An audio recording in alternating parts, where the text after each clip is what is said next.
po sa ating lahat. Magandang araw po, lalong-lalo na sa ating Panginoon. Ako nga po pala si John Roby Medina at ngayong araw po, March 6, 2025, araw ng Huwebes, ay samahan po ninyo akong pag-aralan at unawain ang mga salita ng ating Panginoon. Ang paksa po natin ay magmumula sa John chapter 13, verse 34 to 35.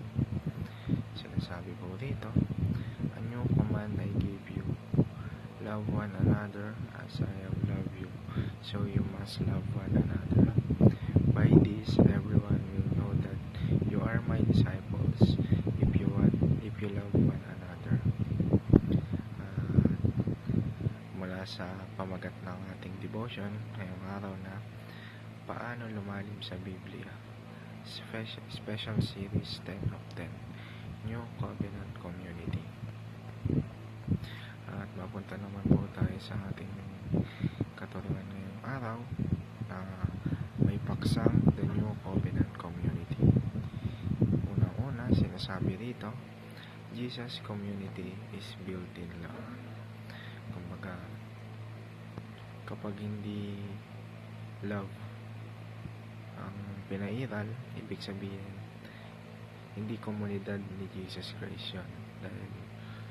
Dahil mula pa sa Diyos amang makapangyarihan sa lahat, love yung pinairal niya.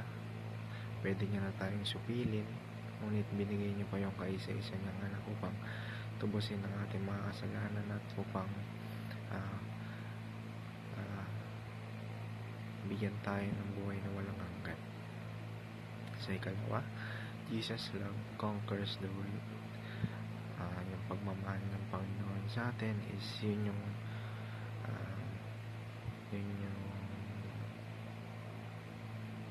namamayani sa ating mundo. At ikatlo at huling katuruan ngayong araw, Jesus' marching army is bound for victory. At para naman po sa ating applications ngayong araw, unang-una, choose the hardest path, which is love. Kumbaga may mga challenge talagang kakaharapin once na tayo umibig. Pwede tayong biguin yan, pero ang Diyos natin, hindi tayo bibiguin yan. Sa ikalawa, choose to love in order to win God's approval. At ikatlo, choose the path of Christ, loving the unlovable. Kumbaga kahit hindi nakamahal-mahal yung tao, mahalin pa rin natin dahil ganyan yung ginawa sa atin ng ating Panginoon, na kahit hindi tayo kamahal-mahal, na kahit nagkakasala tayo, ulit-ulit ang ginagawa ang mga pagkakasala ay minamahal niya pa rin tayo.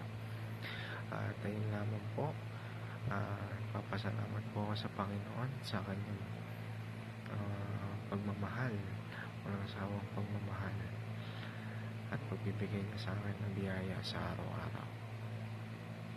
At salamat din po kay Pastor Russell Ocampo sa pag-share ng kanyang knowledge tungkol sa mga salita ng ating Panginoon.